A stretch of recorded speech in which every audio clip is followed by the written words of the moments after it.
Hi, I'm Steve Plach, and I'll be your host for this segment of Voices from the Village. You know, CTV and community TV itself is a wonderful thing. It's an opportunity to bring new people and new ideas to the community, to introduce some concepts that maybe are going to broaden our horizons as a community.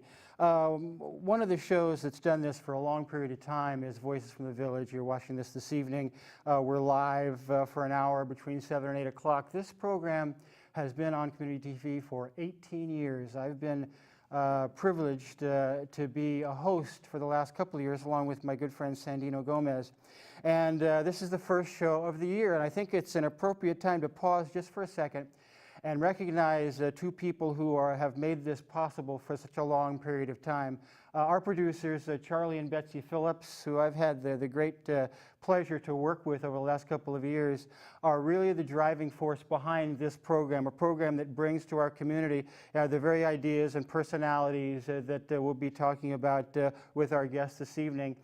So I just wanted to say for myself, for the people here in the studio, for all the people working here, and for a grateful community, thank you to Charlie and Betsy Phillips.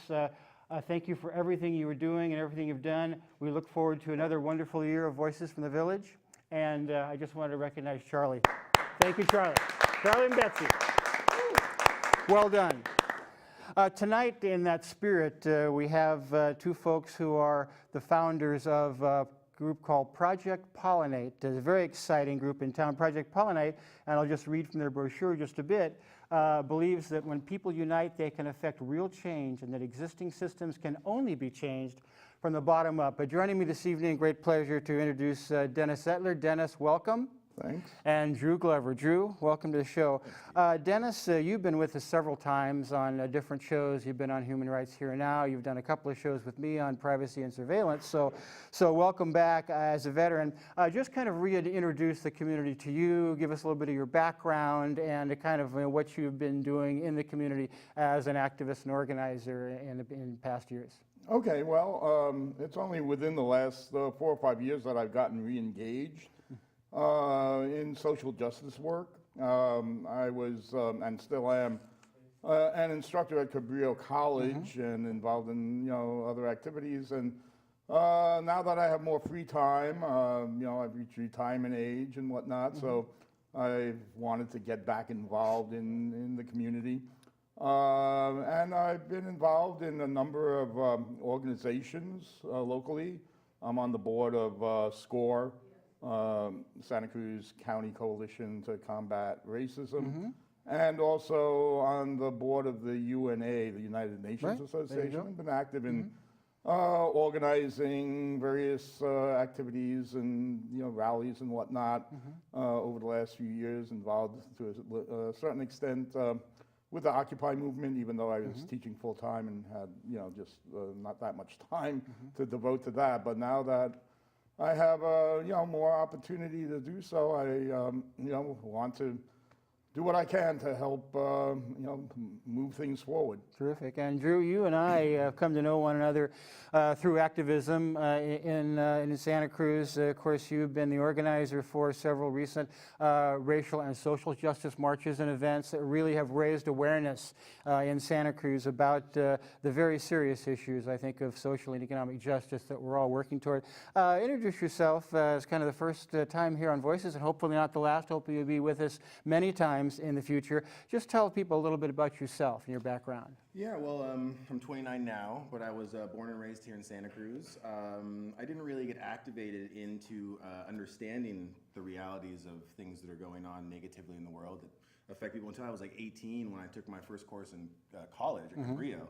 So since then, though, I've been doing work here and there. I was a photographer for many years, which gave me the opportunity to observe a lot of people, which really got me interested in getting communities engaged, as well as realizing how many people out there really don't know what's going on, because I would have these conversations out while I was photographing individuals, and the I don't know answer would always come up whenever talking about things, when I would ask them questions about what was going on in the world and everything. So about 2013, I decided to leave the world of photography and move it more towards a hobby side of things, so that I could reinvest my time into the community of Santa Cruz, because I realized specifically, most recently when I was coordinating the social justice conference at Cabrillo last April, but even before then, realizing that there was so much going on in the community that was there to benefit individuals, but no one knew about it, trying to find different ways to engage the community, participate in outreach and coordinate people so that we can make sustainable and lasting change There you here. go. Yeah. So that's a little bit, but Good. yeah. All right. And I'll remind our viewers that this is a live show, live call-in show. In fact, you can reach us at 425-8848, extension 30, extension 30. So if you have a question for either Dennis or Drew, please do call in. Drew, let's stay with you. You're the founder and the executive director of Project Pollinate. Very exciting. We just came from a kickoff party. You had an India Joe's, a full house over there, a very young, energized, dynamic. Tell us about Project Pollinate. Start us off.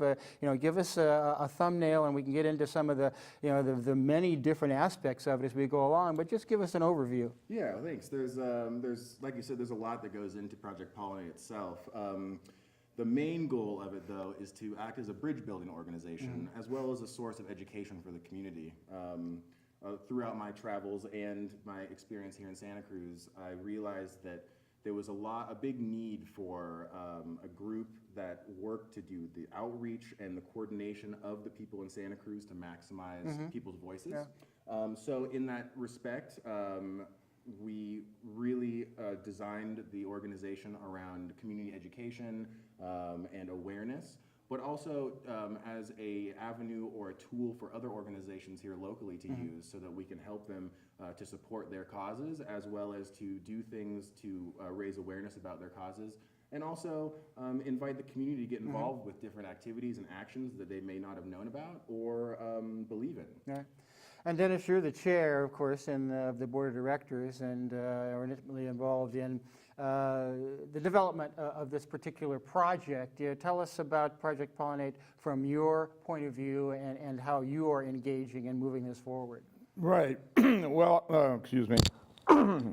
I first met Drew. He was in one of my classes. As mentioned, I'm a anthro instructor at Cabrillo College, and he was in my class and approached me to see if I would be interested in being a faculty advisor for both the Justice League, the club that he formed, the Social Justice Club on Cabrillo campus, and the 8th annual Social Justice Fair, which I had participated in previously, but the faculty had rather stepped back from it last year, and Drew basically filled in the breach. And so the two of us, primarily Drew was the organizer, did successfully put that together, and it was a very, successful event. But that's what galvanized us to thinking about the need for something of that sort that would be ongoing and community-based. So that was sort of the inspiration for what we have put together.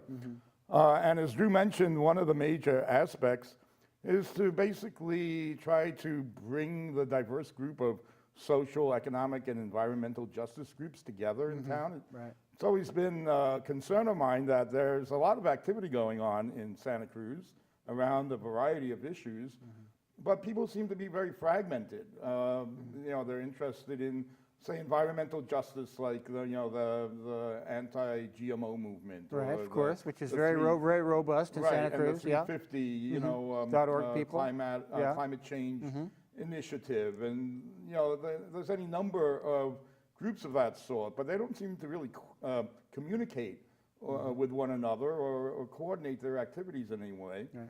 And I've always thought that it would be very good to have some way of creating a greater sense of cohesion here locally, so these groups can support one another. Of course, yeah. One idea was to have a quarterly coordinating committee meeting where representatives from organizations and concerned citizens could come together, exchange their ideas and experiences, both positive and negative, so people can learn from one another and establish contact with one another, and as Drew said, also supply resources, logistical support for groups. Many groups in town, they have limited resources.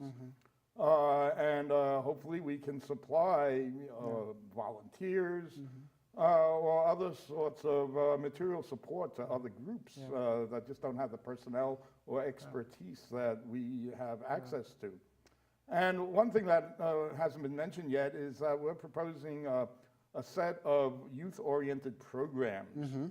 And these programs are directed towards different age cohorts, but the primary purpose is to, as I like to say, educate, motivate, and activate youth. Yeah, there you go. The idea being that youth are not really being exposed to many of the issues that we are all confronting. It's touched upon in school, at various levels, but maybe not in depth, Well, yeah, And true. just to say, the other thing is to motivate the young people right. to want to take action to address some of these issues, and then supplying them with avenues by which they can. Certainly. So that's pretty much the vision we have. And certainly there's a need for solidarity in town amongst the various groups that are working for social and economic justice, and also a need, in my view, for a kind of a sustainability, which you mentioned earlier.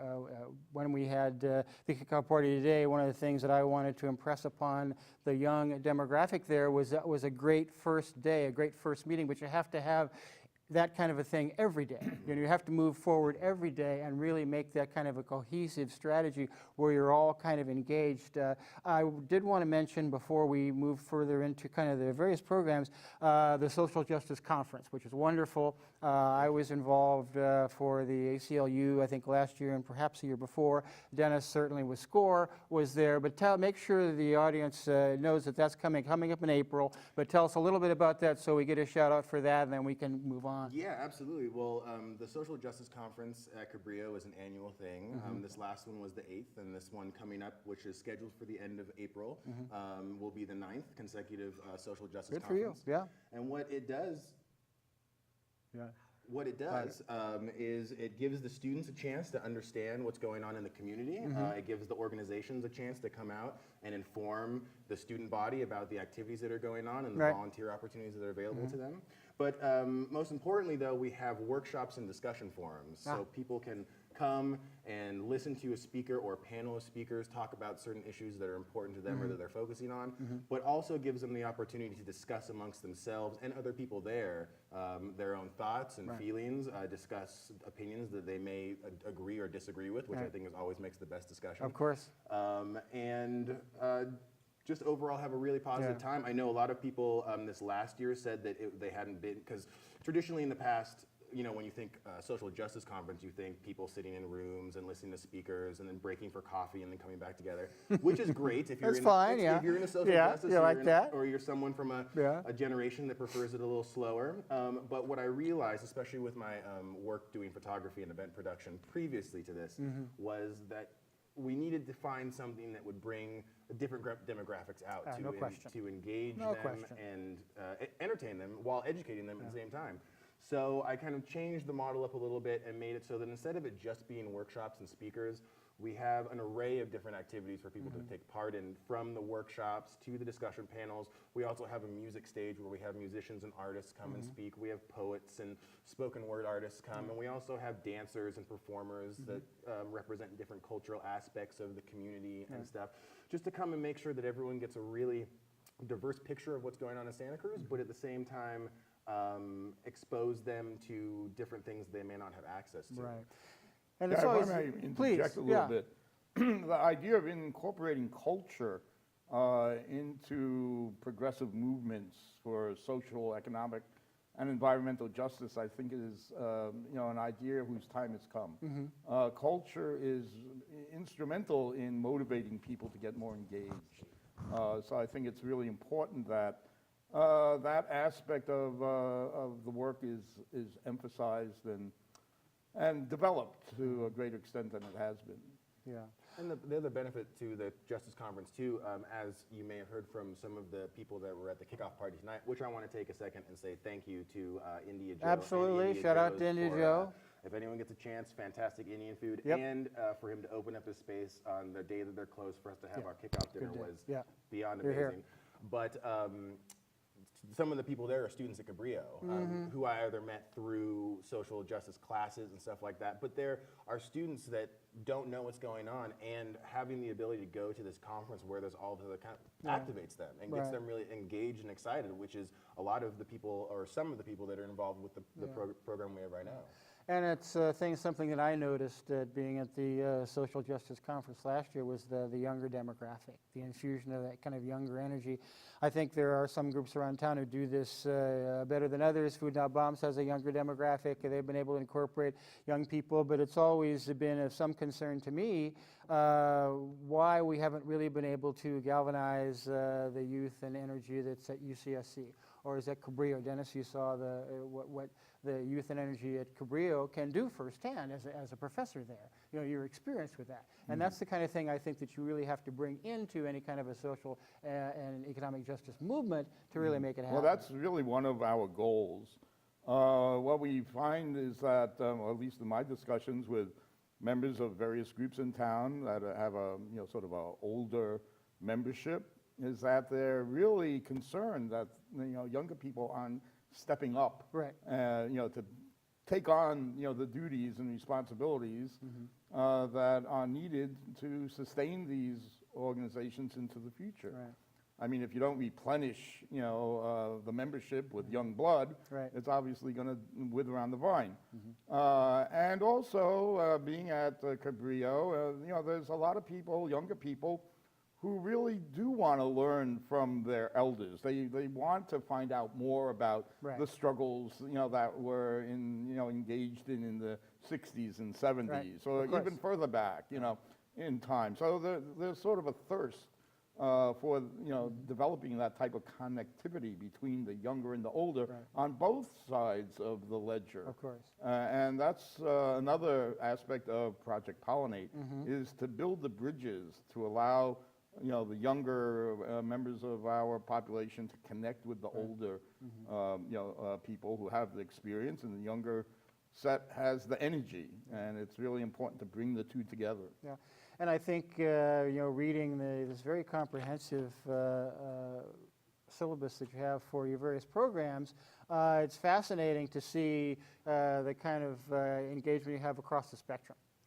From very young people to teens to older people. Let's just look at a couple of these, because I thought that was just fascinating. This project, this NEST, is meant to nurture youth so that they will mature into strong, healthy adults, sound in mind, body, and spirit. That's a wonderful program. And tell us a little bit about that aspect of that program. Yeah, well, we wanted to come up with something that we could have available for kids. We don't have an age-specific range for it, but we were thinking somewhere between K to 12. Oh, okay. Start earlier in life, but still in the NEST as it is.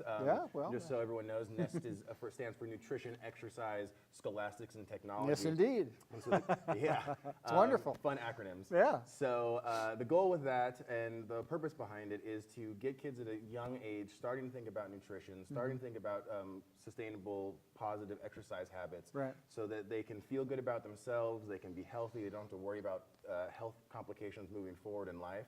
But at the same time, while nurturing a healthy body, it's really important to stimulate the mind, especially at such a young age when things are developing and you're getting introduced to new ideas. So that's why we included the scholastic side of things, going over reading and writing, where we'll be doing things that range in a variety of things from spoken word and poetry workshops. Our good friend Isaac our good Collins, friend, the Lyrical Eye. Isaac, Shout out to aka him. Lyrical Also, Eye. journal keeping. Yeah, there you Journal go. keeping with a local historian and nature docent named Ted. Wonderful, Edwards. yeah. Fantastic work going that way. And then to end it off with technology, since we live in such a technological world, people that don't have access to technology at a young age have a handicap when moving on into the rest of their life. Right. So providing a space where people can learn basic technology skills, beginner computer science, how to use Word and Excel so that they can manage Absolutely. and write Yeah. reports and stuff like that, and not feel lost when they enter into a school or grade range where they're going to need to have access No or question. ability to use Yeah. computers. And there's other aspects to technology. Of course, there's video and audio, Radio. technologies that we can also introduce at a very young age. Of course. Young people, pick this stuff up Yeah. almost by symbiosis, you know, so.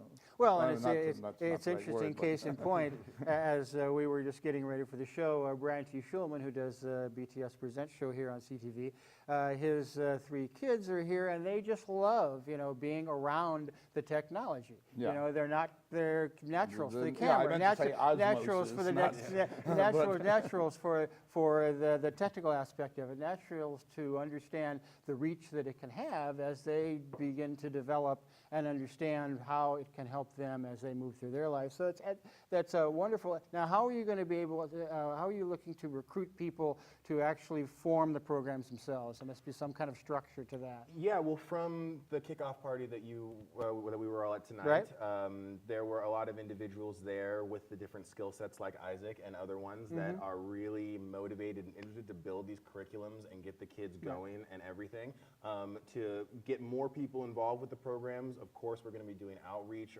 We will be interacting with different volunteers, reaching out to other organizations as well, because we don't want to reinvent the wheel. That's the key, Right. is that we would love to work with other organizations to make programs as effective and efficient as possible to try to get as many kids access to them as possible, because we Of know course. that one program in a town or city this big won't be able to sustain Right. all of the kids that are available to them.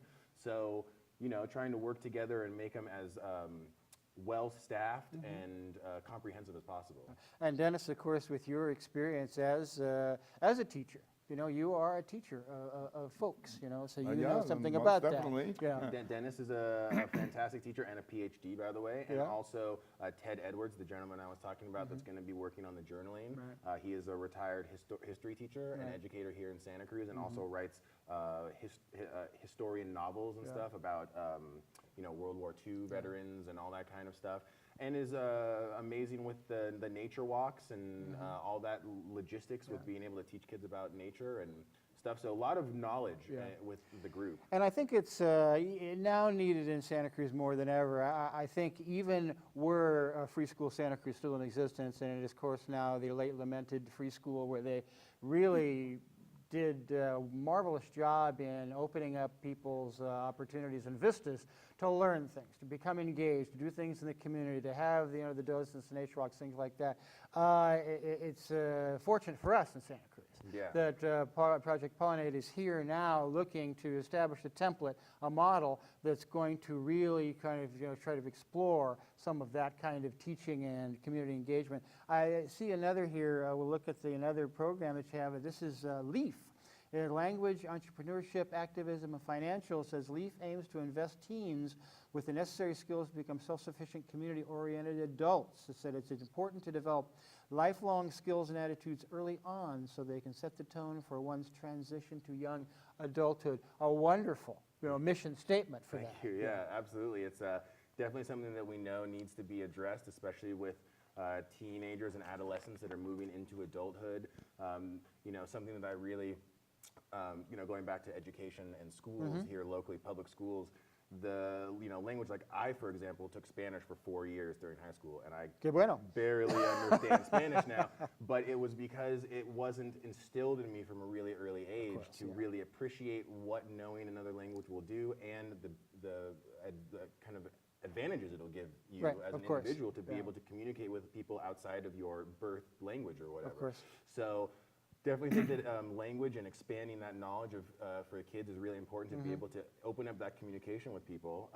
And then moving on to entrepreneurship, knowing how to create a business, looking at business models, looking at the world, identifying a problem, and then figuring out a way to solve it, and making it so that you can get a bunch of other people involved, excited, work out a budget, build a business plan, and get it going. Yeah. Just to interject a little bit, entrepreneurship is just not making money. What we mean by entrepreneurship is social entrepreneurship, where the entrepreneur is actually committed to elevating his community Because that comes next. and contributing to it. Because the A for leap activism, especially with the entrepreneurship, Exactly. is trying to make it so that That's why we bring together entrepreneurship, activism, and financials, because we have this vision of entrepreneurship being in service to the community. I don't think culturally we see those terms linked very often. You Entrepreneurship, know? activism, yeah, totally. And I think that they somehow take on individual lives of their own, where I'm going to be an entrepreneur, but I'm not necessarily going to be a social or economic justice activist, or I'm not going to really, I may be involved in financials, but maybe I'm not expressing or, or developing my language skills. And I think it's important because California culturally has a wonderful diversity. Latina demographic will be the largest in California very soon, and we should have been for a long time bilingual. And I think at some point, because it behooves us all to really grow together as a state and a community, that we all are able to understand each other on that language, that just linguistic level. To add to that, one idea that I have is that this language component could be best served by pairing Spanish and English speakers, kids, teens, preteens, so that they can learn from each other, learn not only the basics of each other's language. Of course, the Spanish kids already know a lot more English than the English kids know Spanish. No question, yeah. But just so that, they can basically learn from one another, not only language, but the different cultures that they've been brought up in, so that there's a community of concern that develops between them. And I think that unfortunately, even in Santa Cruz, we are separate communities. We are not a community of a whole, and we certainly should be. Santa Cruz itself is about 20% Latino Hispanic. The county is 30%.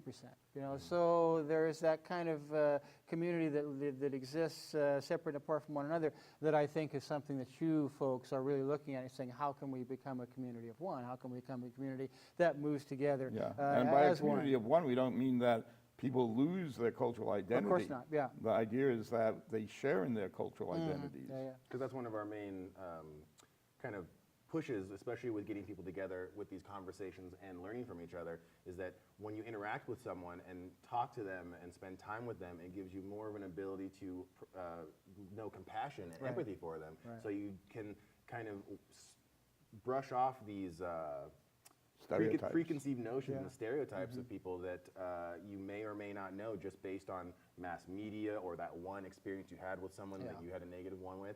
So really making it so that it opens people's eyes to the different practices and lifestyles within the community so that we can all operate together. Well, and I think it's wonderful that during the kickoff party, your personal leadership style, and Dennis's as well, is one of inclusion. And it's one of everybody standing up saying, well, you introduce yourself, tell us a little about yourself.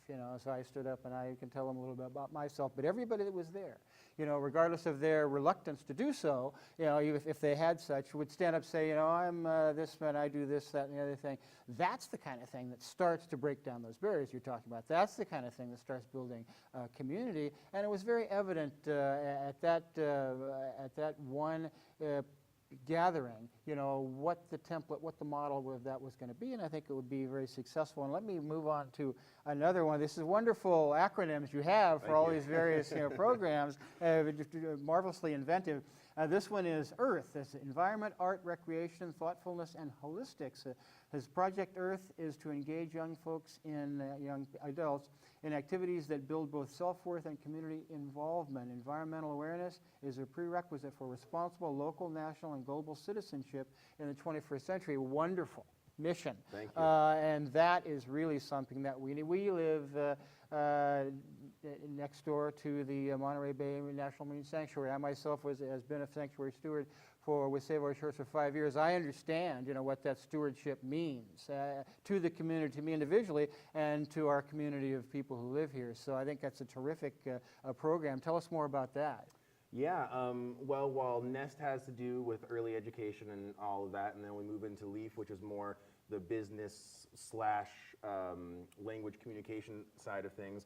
EARTH is really to educate people about, like you said, the environment, as well as give them activities to do, ways to express themselves, and ways to achieve a level of spiritual health or emotional health that goes along with thoughtfulness, awareness of other people, awareness of yourself, your own body.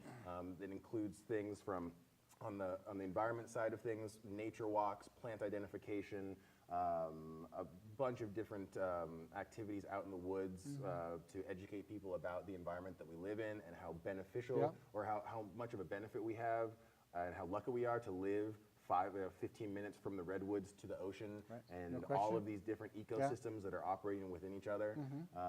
Fantastic. And then we move into the arts because we have ballet teachers that want to really expand people's ability to dance and get engaged with low-cost dance or free dance classes for individuals and kids to kind of be able to go into a zone, kind of leave the outside world behind and lose themselves in the immersion of dance and movement and exercise. And then moving on to different recreational activities, which includes group mountain biking trips, as well as hikes. And then even into the thoughtfulness and holistics, which includes yoga classes, energy healing, meditation instruction, and everything so that people can really take a moment and look inside themselves and ask what they're doing that affects the planet, affects other people they interact with. Is there other actions, showing respect for everyone? Is it showing respect for the planet? Is it sustainable? Is it making it so that other people will want to be positive and learn from them, or kind of take a step back and look, am I doing something negative? Is there a reason that people are reacting the way to me that way? And I think that meld of the spiritual and the appreciation for the physical world, the environment, is a Native American ethic. You get back to the kind of Native American, feeling of love and respect for the earth. And Dennis, as I've known you over time, you are not necessarily a religious person, but certainly a spiritual one, certainly a thoughtful one. And I think that you have an appreciation for the environment as well. So this is something that I think resonates with you as well. I don't see myself in that light. Maybe it's a proper characterization, but I never thought of myself as a spiritual person. But I do have appreciation for everything around me. For the world and its bounty. The universe and all. Yeah. I mean, it's a privilege to be alive. So. In that respect, I fully support, those sorts of, activities. Mindfulness, thoughtfulness. I see mindfulness as better understanding oneself, and others, but thoughtfulness kind of extends that to caring for one's community in an active way.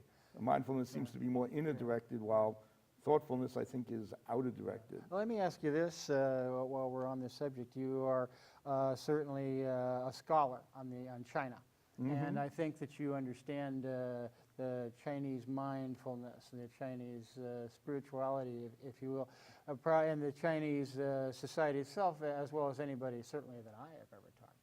Did you bring some of that understanding, to Project Pollinate?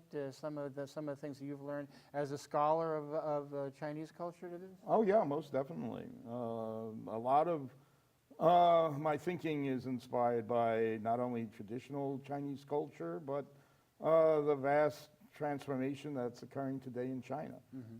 Unfortunately, most of our information about China is filtered through the corporate media, which totally distorts what's actually going on there. It's not to say that China is, a worker's paradise or, heaven on earth. There's nothing of the sort. China has all sorts of problems, very severe environmental problems, other very severe problems of social inequality, primarily because of the divide between city and countryside. But the thing is, they're actively developing and pursuing innovative ways to meet those challenges in a way that I don't see us doing here. China has a 21st century infrastructure that they're constructing in record-breaking time. And it's not shoddy. It's really state-of-the-art stuff. They're building high-speed rails all around the world now. And I could go on. That's not what we're talking about. But you brought it up. No, and that is something that you certainly are. Your scholarship on that, I think, brings a lot of interesting perspective to the things that we talk about generally in terms of social and economic justice. And my thinking would be that in looking at a model, a template for a holistic program, that certainly this is something that is extremely inclusive in all aspects. I really appreciate that you pointed out the Native American influence, because I have a lot of reverence and respect for Native American traditions and life practices.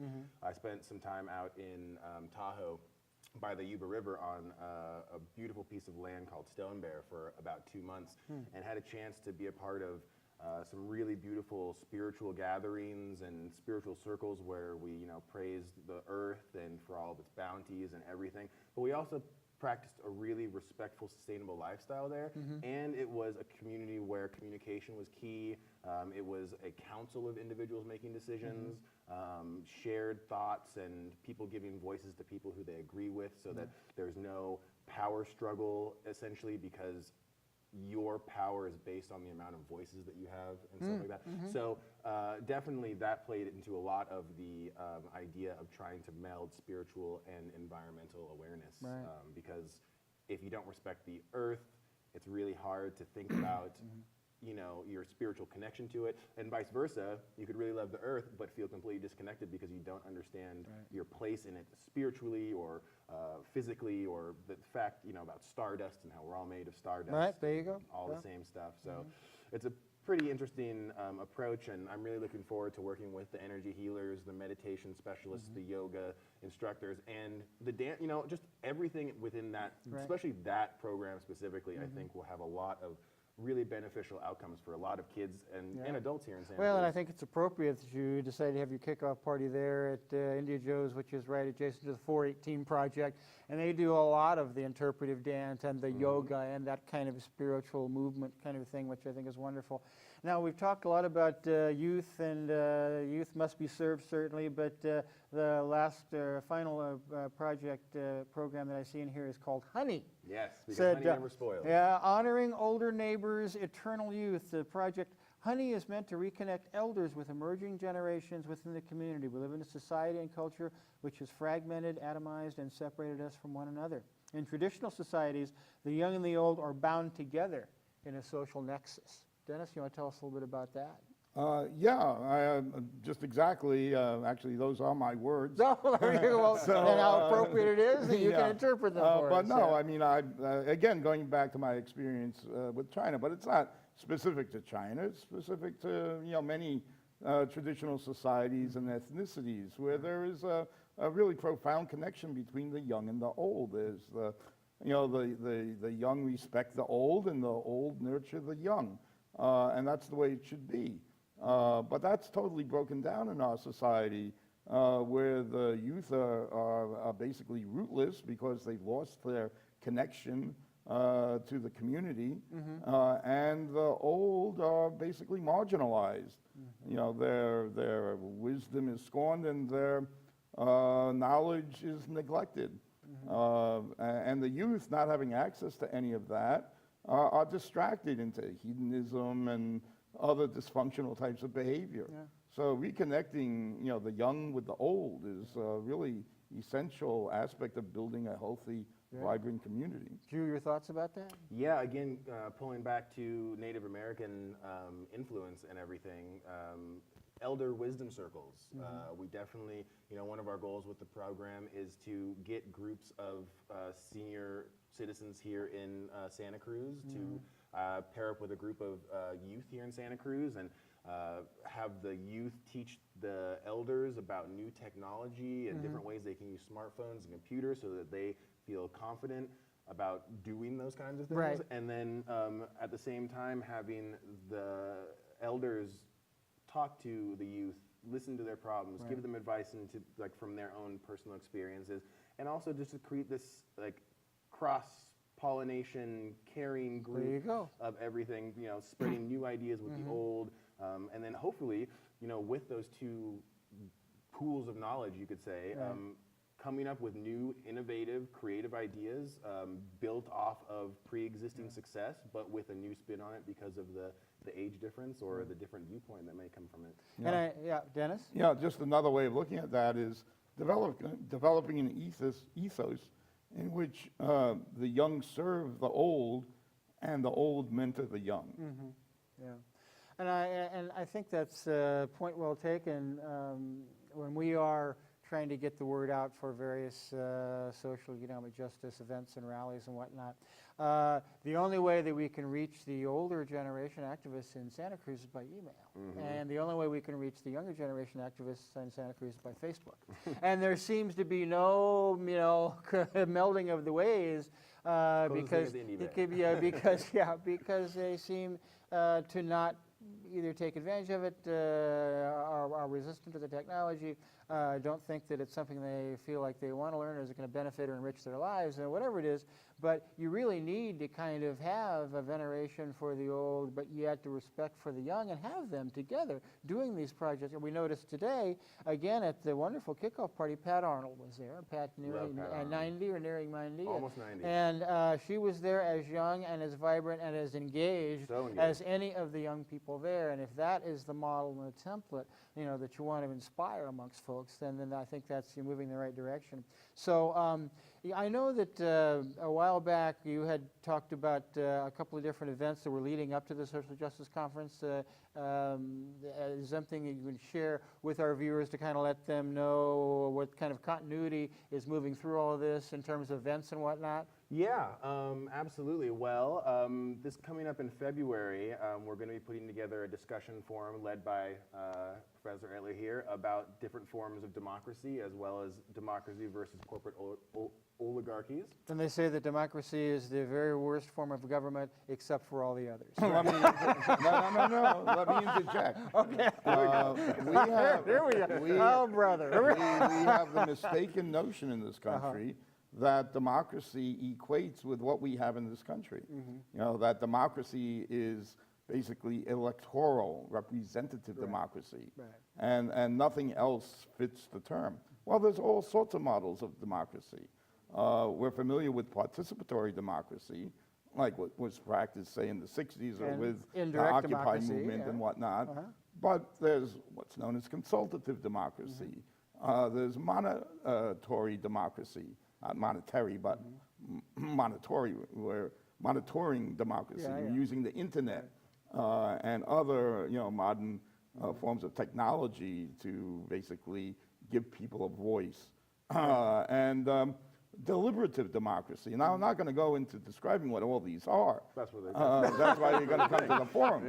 But there are all sorts of models and paradigms that, are quite different than the representational sort of democracy, which has been totally co-opted by, the corporate oligarchy. I mean, there was a recent article from, I forget which, school, university, maybe Harvard, is, saying that there's no real democracy in this country any longer. It's an oligarchy, plain and simple. So we have to come up with new models of democracy with the technological tools that are available, the ease of communication. There's many ways in which the people's democratic voice can be expressed, and that's what this forum's going to be all about. And of course, this is just a taste of what we can look forward to. So go on. So that's in February, and then in March. So you mentioned briefly before about our quarterly gatherings that we're planning on having. And so just so everyone knows, we'll be having those on every equinox and solstice. So spring, winter, fall, summer, and the next one is in March. The spring solstice is on March 20th, but that's a Friday. So in order to make sure that everyone can come, we're going to schedule it for that Saturday, which is the 21st. And it's just going to be a chance for everyone in the community to come and check in with Pollinate, get a chance to see the programs that we have going on, the opportunities for volunteerism, as well as give the local organizations a chance to come out and engage the community, table and hand out information, potentially get some new volunteers and let everyone know. And we'll have music, we'll have dance, we'll have art, food, and a bunch of different activities for people, a kids area so everyone can bring their kids and don't have to worry about all that kind of stuff. And just make it so that we can have a really community-driven event with a positive impact on everyone's kind of awareness. And we'll be having little discussion groups and everything. And we'll also be doing just so much with regards to that. And then moving on, we have a bunch of stuff planned so February is the discussions, March is the first first quarterly gathering, and then we have the social justice conference in April. Right. So for the next 3 months, at least once a month, we have something going on for the community to get involved and engage with. And most likely at the end of February, we'll be having some sort of fundraiser for everyone to come and be a part of. Either it'll be a benefit concert, because we're working with a bunch of different bands, some kind of a event for people to come and get engaged, learn more about the organization, and maybe get involved. Yeah, and lest folks think that this is just something that you just made up and were very uncertain about how it was going to be. You have a budget that was in here, and I think this is really fundamental to letting people know how serious you are about putting together a program that is going to be real and sustainable, and it's going to really be able to confer the benefits to the whole community that we're looking for. So tell us a little bit about your plans, your budget, your plans for facilities and things like that. Yeah, well, we're looking, as far as facility goes, we're looking at a fantastic looking at a fantastic location in downtown Santa Cruz. It will operate, and it will be our hive, essentially. And what it will do is we'll have a bunch of different activities that will be coming out of that location, as well as art and music and activism awareness, workshops and stuff. So that's in our office space, which we're working towards raising enough money to get. Right. And then beyond that, we know another aspect of Pollinate, which we really didn't touch on that much yet, is the research side of things. Oh, please. Yeah, because while Pollinate is a community organization that focuses on doing outreach and volunteerism and programs and events and all that wonderful stuff too, we have a really strong opinion that you can't do any of that without solid data. Wonderful. Yeah, and so on that note, we are also a research group, which is one of our primary causes. And so what we do with that is we will be gathering relevant social data from a bunch of different sources and analyzing it, creating reports, and using that to steer a lot of what we decide on doing here in Santa Cruz based on the feedback that we get from the community.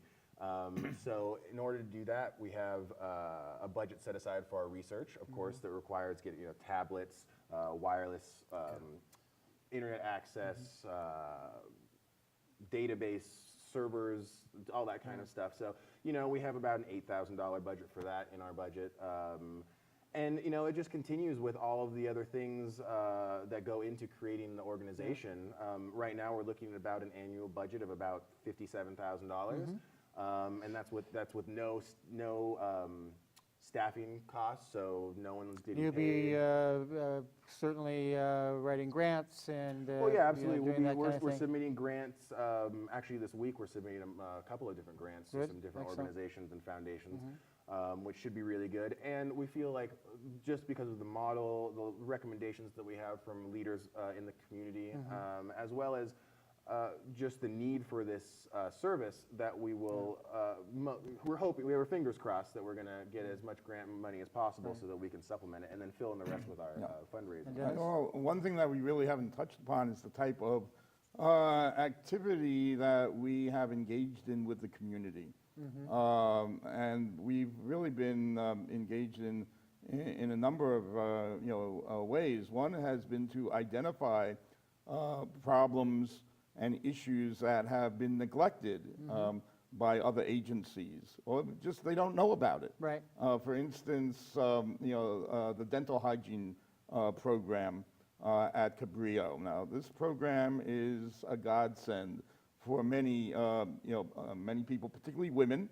90% of the enrollment in the dental hygiene program to become a dental hygienist are women. 50% of them are Latina. So you're talking about a program that serves a community that has been underserved within our Historically, absolutely. state and nation.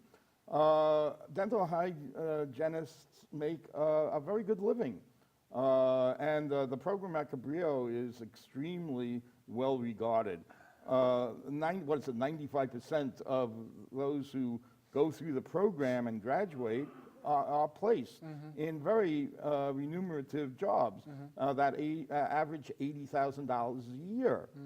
Well, Drew went to the clinic and wanted to use Denti-Cal. And they said no, they couldn't accept it any longer because of the budget cuts. There was a $200,000 budget cut this year, which was basically going to lead to the disestablishment of the entire program. Staff was being cut, practitioners were being laid off, the whole program was basically on the chopping block. Well, that just was a no-go as far as Drew was concerned. So what he did was he mobilized the Cabrillo campus to fight back against these cuts. He conducted surveys, to show that many people were not aware of the dental hygiene clinic, the free or very low-cost service that it supplies for training purposes, and that once they were aware of it, they said they would certainly utilize it. So there had to be more publicity about the program, so that people would be aware of it and would not allow it to, be. And so the upshot of this was? So besides that, Drew did petitions online and paper petitions. He researched the whole issue and basically compiled an executive report. Executive summary. Basically mobilizing the community, presenting it to the governing board, led to the program being funded so that it's going to continue. And that's wonderful. That's sort of the model we have Of for course, community yeah. activism. And that's, That is the Pollinate model. And there's the research cell, the community cell, and the resource sharing cell. So this all is very structured in terms of being able to be effective. To be a model that's a working model for everybody. Yeah, and I think it's really important. Thank you, Dennis, for bringing that up, because it is important to realize that, I identified that issue because I was not going to, because they weren't taking Denti-Cal anymore. But we used the exact Pollinate model of what we're going to be implementing in the rest of the community. Yeah.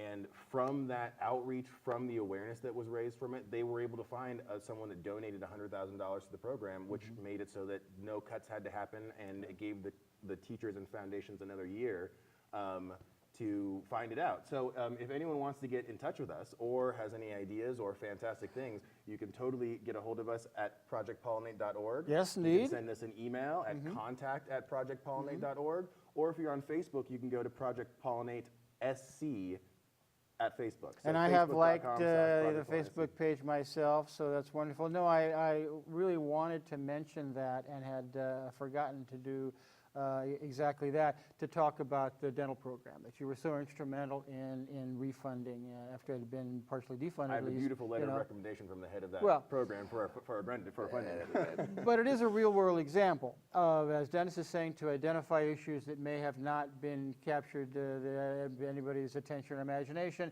and to be able to apply a model, a template, to be able to take some concrete, effective activism to get that done. And that's simply what has happened with that, and hopefully certainly will happen with the Project Pollinate itself. It's a wonderful project. We have a few minutes left. Just as we finish the program, what would you like to tell our listeners about Project Pollinate, if you had a couple of minutes just to summarize, a call to action for them and just a presentation from yourself about, what you think the future holds? Yeah, I would say to anyone that if you have a problem with the world, or something bugs you, or there's something that you think needs to change, the only way it's ever going to change is if you do it, is if you stand up and make your voice be heard. And so that's what we're here to do, is that if anyone, young, old, male, female, gay, straight, black, white, any color, whatever, if you feel like something is happening and you want to see it changed, contact us, because that is what we do. We help to identify problems, we help to empower individuals who feel like they don't have a voice, and we aim to make real, lasting, progressive, systemic change. Yeah. So contact us. And Dennis, what would you say to the folks out here listening who want to do something to engage with Project Pollinate? Yeah, well, I would echo what Drew just had to say, but also add that what we want to do is build a cohesive community dedicated to addressing problems and issues of social, economic, and environmental injustice. And that by coming together under the umbrella of Project Pollinate, we can forge that community awareness and cohesiveness that seems to be lacking, not only in Santa Cruz, but throughout the entire nation. Yeah. Well, it's been wonderful to be able to have you here, and as I say, hopefully not for the last time. We look Thank forward you to for really having us. talking to you again as this program develops and it gets to the point where people are engaged and excited as I am about it, and as people should be, in terms of, I think, Dennis, you pointed out, well, there are issues in town of importance that simply are not being addressed. There are things that need to be done here as a community of one, that we can do together. And I think that perhaps by using the Project Pollinate model, by using the Project Pollinate energy that I see, that we can really address some of the problems that our community really is experiencing right now. Once again, I think that it's important for people to have your contact information. Say that again, please, so they know. And www.projectpollinate.org or contact@projectpollinate.org. Facebook.com/projectpollinatesc. Thank you again, Steve. I really appreciate it. well, it's been great. And once again, I do want to mention as we go out the various things coming up. You can listen to the Democratization of America from the excellent Professor Etler. We can go to the Social Justice Conference. And again, I can't say enough about the Social Justice Conference when I was there last year representing the ACLU. It is a wonderful gathering of people. There are people who are there or who are sharing all of their experiences, who are speaking out on the various social and economic justice issues that are very much at play in our community and regionally and nationally as well. So anybody who hasn't had that experience really should go. It's a wonderful venue at Cabrillo. But that and back with Cessnon House, it's a wonderful opportunity for people to have their individual organizations represent and talk about that. I know, Dennis, you were there last year, I think, with SCORE, and our chairman of SCORE, Dennis, and I, of course, as you know, sit on the steering committee for the Santa Cruz County Community Coalition to Overcome Racism. And our chairman, Simba Kenyatta, was there speaking last year. And Simba, as you know, is the kind of guy, he was out in the community all the time speaking about these things. So thanks again. This has been Steve Plage, Voices from the Village, and tune us in next Sunday, a week from Sunday, where we'll have another wonderful show. And once again, thank you to our producers, Charlie.